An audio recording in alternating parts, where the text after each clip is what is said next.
So my sleeping pattern's been pretty messed up recently, so I thought I'd tell you a story.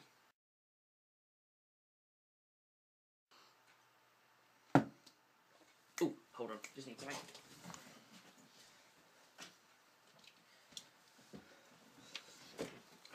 Right, that's better.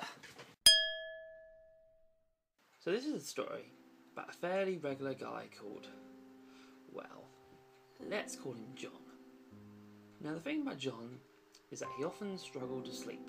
He would lay in his bed, wide-eyed and awake, long into the night. It was on one of those nights, at around 3:30, that John decided to do something. He rolled out of bed and into the dark, as he thought to himself, why should my body lay still when my mind won't rest? Finding his shoes, grabbing his coat, and putting on a silly hat, he quietly shut the door and ventured into the dark, hoping to walk away the restless night.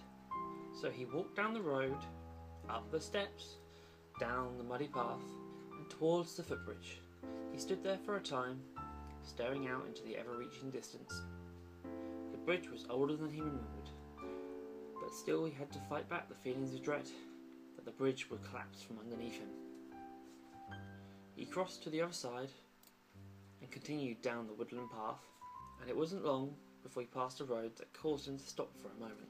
The road led to the graveyard, a sombre and calming place full of souls left to rest. But on this night he felt the cold chill of fear as it creeped into his mind.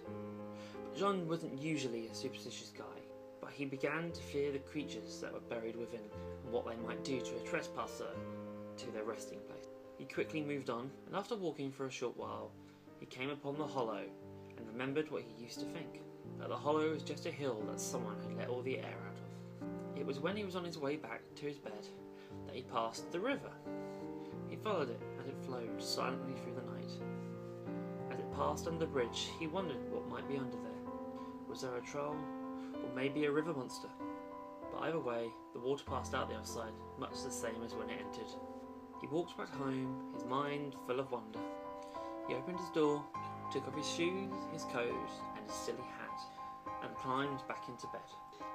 He laid there for the rest of the night, his mind rushing with ideas. The walk had done very little to help his restless mind. So that's the end of my little story, which means don't need these anymore. Bye.